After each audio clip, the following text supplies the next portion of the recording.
seated.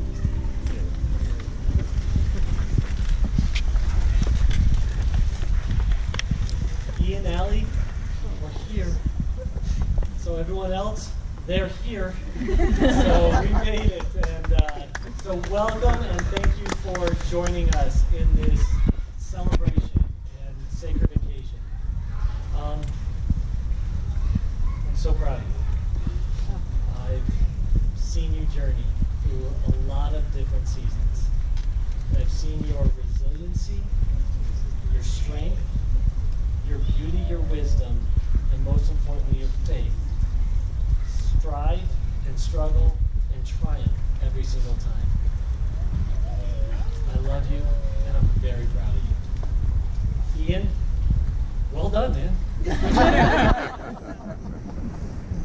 But Ian, in all seriousness, at Brad and Katie's wedding, when you came to me and you asked me some questions, as a person who sits with lots and lots of couples, oftentimes in very crisis situations, if I could have all my couples ask the questions that you ask, they'd be way ahead in their marriage and in their relationship. So I am so glad that you have chosen Allie, and that Allie has chosen you, and that your wisdom and your love and really comes down to both your humility and your strength that just shine through in the short amount of time that we've been together. So I want to honor both of you today and let you know about that and say, not that you need it, but you definitely have my blessing. But Allie, you, as in classic Allie form, commissioned me to talk about trees. Talk about trees when it comes to your wedding. And I love it because of how much that I've grown these last couple, not just studying through that. But I want to talk about the tree maker, because he's the maker of life, and he's the giver of life. Hold on to the fire engine. Brad, can you do something about that? So, in the beginning, the giver of life, the creator of life, and the lover of mankind made a man, and out of that man he said something very important. And he said, "It is not good for man to be alone," and we have been proving him right ever since. So it is not good for man to be alone. And so he created a woman. And the man said, "Bone of my bone and flesh of my flesh." Deep, deep intimacy, deep knowledge. A joining together as we later see two becoming one. But the creator of life and the giver of life, the giver of love, did this amazing thing, and he created this wonderful place, this estate, this garden. But here's where the story of trees begin. There's two trees in the center, at the very heart of this place. And the giver of life says this: it's all yours. And he set everything up for the man and the woman to thrive, to flourish. He bent all of creation in their direction. And he just told them, take care of it. Be responsible.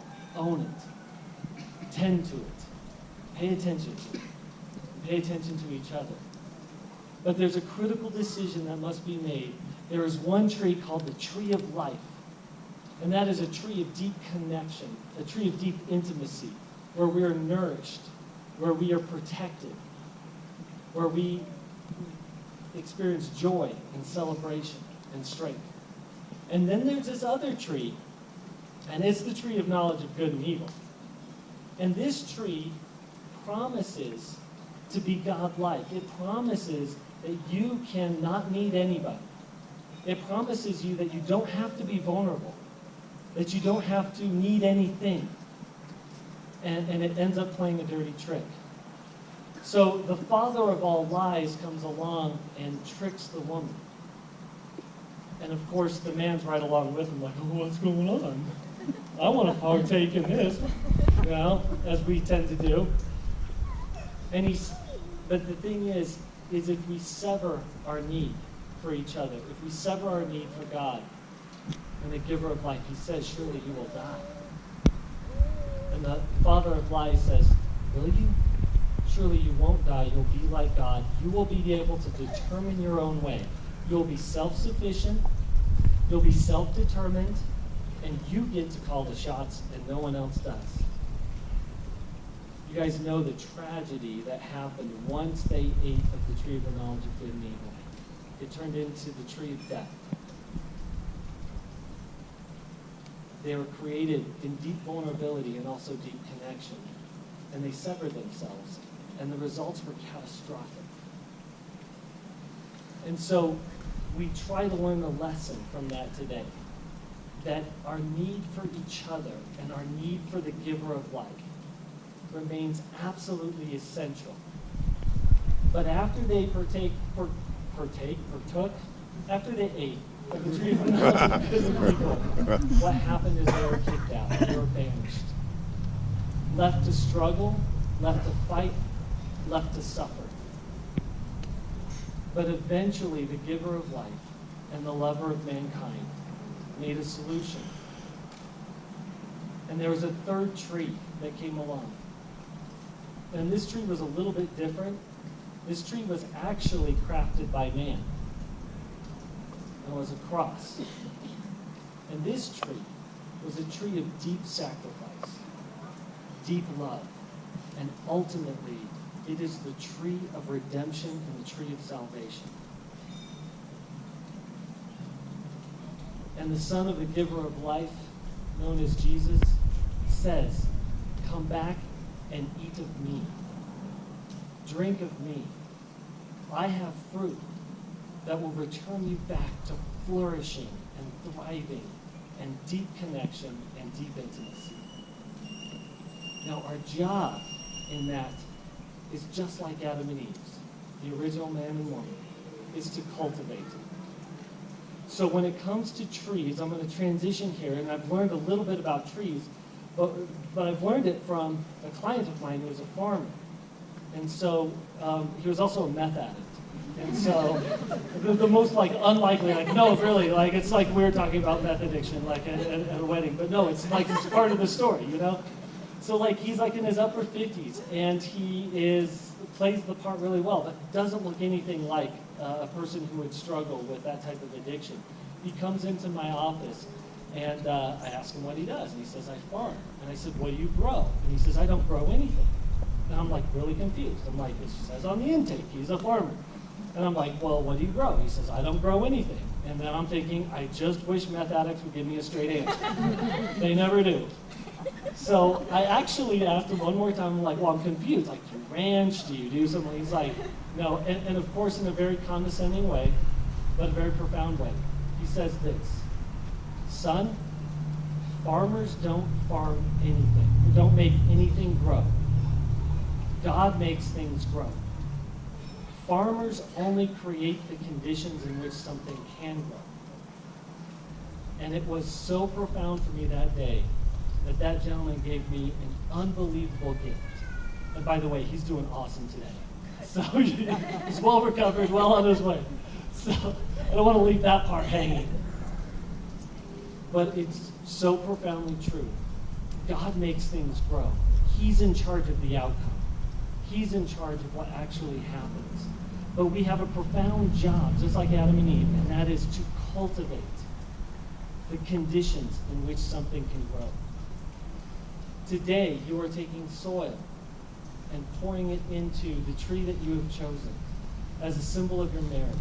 And I want you to know something critically important. Allie, you're not responsible for his soil. You can't change it. You can't control it as much as you would like to and as much as you try at times. But you will be absolutely responsible for the conditions of your own soil and what you bring to that tree. Ian, same thing. There'll be times you want to control and change, maybe even manipulate her soil. And I know her well enough, it will definitely not work. So it's better not to even try. But pay attention to the conditions of your own soil. And as through the centuries, a great tradition in marriage has been read about these conditions.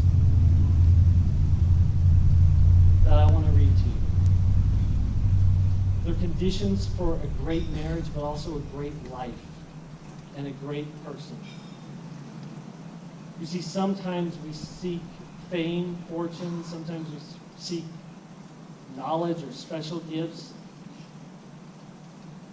But the great gift giver's servant Paul says this: if I speak in the tongues of men and angels but do not have love, I'm only a resounding gong or a clanging cymbal. If I have the gift of prophecy and can fathom all mysteries and all knowledge, and if I have faith that can move mountains but do not have love, I am nothing. If I give all I possess to the poor and give my body over to hardship that I may boast, but do not have love, I gain nothing. So here's the conditions of a rich, rich soil. Patience. Love is patience. And as I've studied that for quite a while now, it means to accept and to be with over a long period of time. Other versions call it suffering a long time. Yes, is what I have to say about that. But love is also kind, in that it cares deeply with great value. Paul talks about contaminants in the soil, things that poison the roots. And it says it does not envy.